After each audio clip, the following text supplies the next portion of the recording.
আজকের ভিডিওতে দেখাবো বাপ আর বেটা কীভাবে খালি কাপড় টাইল দেয় আর টাইল দেয় আর টাইল দেয়।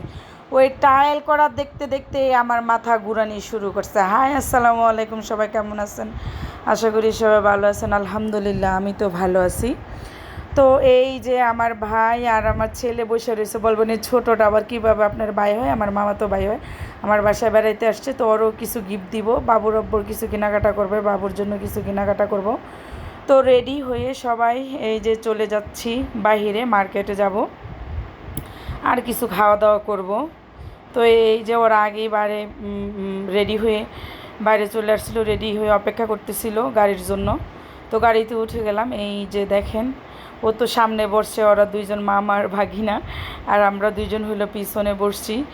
তো এই যে দেখেন দুনো বাপ বেটা হাঁটতেছে আর বলতেছে কোন শোরুমে ঢুকবে। ওই যে সামনে দেখেন, আমি সব সময় পিছনে পড়ে থাকি, আর ওনারা দুজন হলো আমার রেখে রেখে দৌড়ে দৌড়ে তারপরে হাঁটে। তো অবশেষে আমি এই দোকানের ভিডিও আরও অনেকবার দিছি। এটা একটা শোরুম, এখানে সব এক্সপোর্টের মানে হলো গেঞ্জি প্যান্ট একটু কম দামে রিজনেবল প্রাইসে পাওয়া যায়।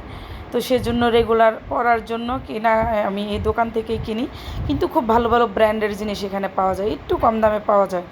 তো হলো আমার এই ভাইয়ের হলো একটা শার্ট আর একটা প্যান্ট গিফট করব, আর সবাই ট্রায়াল দিতেছে।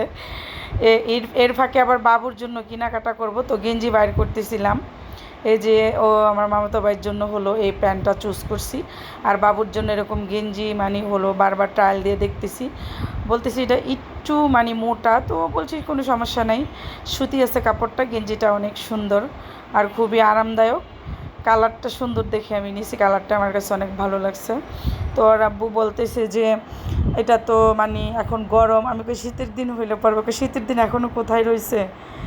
ও বাবুর জন্য কিছুদিন পর পরই গেঞ্জি কিনতে হয়, প্রচুর কেনাকাটা করতে হয়। তো দেখেনি আপনারা, কারণ ও একটু হেলদি, তো বেশি দিন কাপড় পরতে পারে না, ছোট হয়ে যায়, না হলে ফিটিং হয়ে যায়। সেজন্য 3 মাস পর পরেই ওর জন্য কেনাকাটা করতে হয়। তো এখান থেকে গেঞ্জি আর প্যান্ট অনেক কেনার জন্য চেষ্টা করলাম, প্যান্ট পাই নাই। তো অন্য শোরুমে চলে গেছি, ও প্যান্ট না নিয়ে বাসায় যাবে না। সেজন্য ওখানেই অনেক কান্নাকাটি করতেছিল, আমার প্যান্ট লাগবে প্যান্ট লাগবে। তো বলছি যে চলো অন্য শোরুমে যাই। তো এইখানে আইসা এই যে দেখেন ট্রায়াল দেওয়ার উড়াউড়ি দৌড়াদৌড়ি পাড়াপাড়ি লাগে দুনো বাপ বেটার। আমি কখনো ওর আব্বুরে ভিডিও করি, কখনো ওরে ভিডিও করি। এই যে দেখেন শুরু হয়েছে ট্রায়াল দেওয়া, ঠিক আছে। এই যে ট্রায়াল রুমে যাইতেছে। এদিকে আবার বাবুর কাপড় দেখবো, সেজন্য আবার বাবুরটা চুজ করতে যাইতেছি কোনটা করবে। এই যে দেখেন ও বাবু আবার যাইতেছে ট্রায়াল দেওয়ার জন্য। ও এক রুমে ঢুকছে, বাবুর আব্বু আরেক রুমে ঢুকছে। এই যে দেখেন এই গেঞ্জিটা চুজ করছি প্রথম, তারপরে এটা নিবে না, আরেকটা নিবে। আর বাবুর এই যে দেখেন ট্রায়াল দিয়ে আসছে, অনেক ফিটিং হয়, তো এটা নিব না। বাবুর আব্বু এই যে দেখেন আবার গেছে সাদা গেঞ্জিটা পরার জন্য। তো বাবুরে আরেকটা প্যান্ট দিছি, এটা আবার ঠিকঠাক মতো লাগছে, এই যে অনেক সুন্দর লাগছে, কিন্তু এটা আবার একটু লম্বা হয়। আর বাবুর আব্বুর একটা ওইখানে পাঠাইয়া আবার আরেকটা দেখতেছিলাম গেঞ্জি, যে কোনটা দেখবা। এর ফাঁকে কিন্তু আরও 2টা গেঞ্জি টাইল দিছে, ঠিক আছে। এদিক দিয়ে বাবুর ভিডিও করতে করতে উনি আবার 2টা গেঞ্জি অলরেডি টাইল দিয়ে চলে আসছে। তো প্রথম তো এই 3টা গেঞ্জি চুজ করছিলাম নেওয়ার জন্য। তো এর ফাঁকে আবার বাবুর এই গেঞ্জিটা চুজ হয়েছে আমার। তো এটা টাইল দেওয়াইছি, বাবুর ওই গেঞ্জিটা লাগছে যেটা পরে আছে। আর হলো এই যে দেখেন ওইটা আবার একটু ফিটিং হয়েছে, দেখলাম যে না, পরে আবার ওইটা চেঞ্জ করে আবার আরেকটা নিলাম। এই যে লাস্টে আবার এটা পছন্দ হয়েছে, কারণ ওইটা একটু বেশি ফিটিং হয় দেখে নেই না। বাবু আবার বেশি একটা ফিটিং পড়তে চায় না, একটু কেমন কেমন জানি করে, একটু ফিটিং হলে এটা আবার একটু লুজ আছে। বলতেছে আমার এটা ঠিক আছে, পারফেক্ট আছে। তো বাবুর জন্য এটা নিছি, আর শর্ট প্যান্ট নিছি বাবুর আব্বুর জন্য। এই যে দেখেন মানে কারে রেখা যে কারে ভিডিও করবো, আমি পুরো পাগল হয়ে গেছিলাম। একবার ওর আব্বুকে করতেছিলাম, একবার ওরই করতেছিলাম।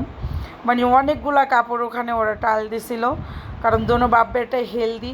একটা লাগলে তো আরেকটা লাগে না, একটা কালার চয়েস হলে আরেকটা লাগে না, আরেকটার কালার চয়েস হয় না, মানে এরকম করতেছিল। পরে অবশেষে মানে মনে করেন যে হলো চয়েস হয়েছে, কেনাকাটা হয়েছে, এখন বিল দেওয়ার পালা। বিল আইসা ওনাদের কম্পিউটারে কাজ করে না, আমরা কার্ডে পেমেন্ট করবো, কার্ডে পেমেন্ট নিচ্ছে না, ওনাদের বিকাশেরও সমস্যা, মানে মূলত কম্পিউটারই সমস্যা।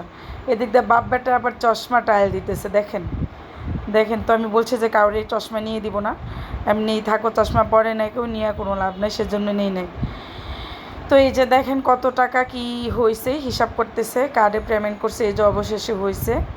তো আমাদেরকে পার্সেল করে দিছে, এই যে দেখেন। তো আমি আরও একটা ব্যাগ চাইছি যে আমার 2টা দেন, আমার আরও কিছু শপিং আছে।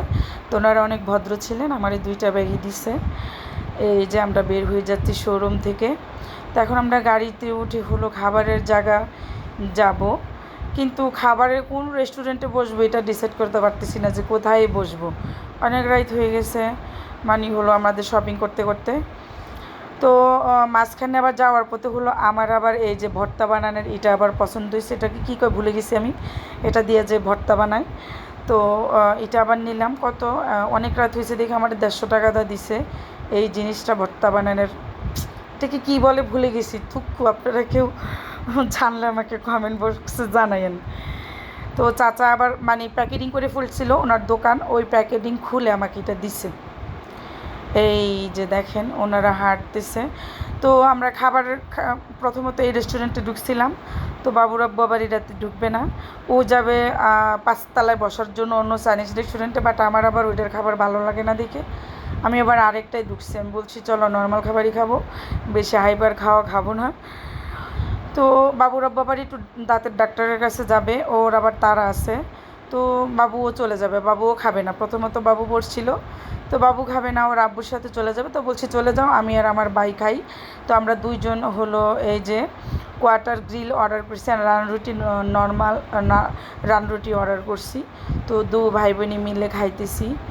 এই যে দেখেন আমার ভাই খাইতেছে, ও এই প্রথম আমার বাসায় বেড়াইতে আসছে। তো একটা কিছু না দিলে তো হয় না, একটু কিছু না খাওয়াইলে হয় না।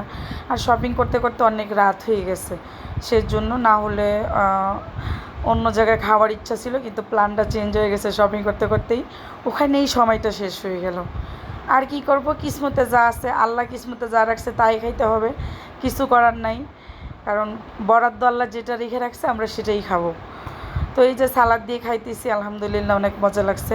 আর এই রেস্টুরেন্টে কন্টিনিউ খাই, ভালোই লাগে এই রেস্টুরেন্টের খাবার। তো এই যে খাইতেছি অনেক মজা লাগতেছে আলহামদুলিল্লাহ, পেটে ক্ষুধাও ছিল আমার। আমি তো খাইতে খাইতে মোটা হয়ে যাইতেছি, ভাবতেছি ডায়েট শুরু করব, অনেক মোটা হয়ে গেছি। আমি প্রতি বছরই আমি ওয়েট লুজ করি, কিন্তু এবার একটু মাথার সমস্যার কারণে আমি পারতেছি না ওয়েট লুজ করার জন্য। কিন্তু খুব দ্রুতই ডায়েট ডাক্তারের কাছে যাই ওয়েট লুজ করা শুরু করব। আপনারা সেই ভিডিও আপনাদের সাথে শেয়ার করব আমি কিভাবে ওয়েট লুজ করি। খুব দ্রুতই শুরু করব ইনশাল্লাহ, সবাই দোয়া করবেন আমার জন্য। বাইরের খাবার প্রচুর খাওয়া হয়, খাইতে খাইতে আমি অনেক ফ্যাটি হয়ে যাচ্ছি। এই যে তো আলহামদুলিল্লাহ খাইতেছি 2 ভাই বোনে মিলে। তো আবার রায়দা সস চাইছি, মানে আমার এই সস দিয়ে খাবার হচ্ছে না, পরে আবার রায়দা সস দিছে, ওইটা দিয়ে খাবার শেষ করলাম। আমার খাবার শেষ, আমার বাইরের খাবার কিছু রয়েছে।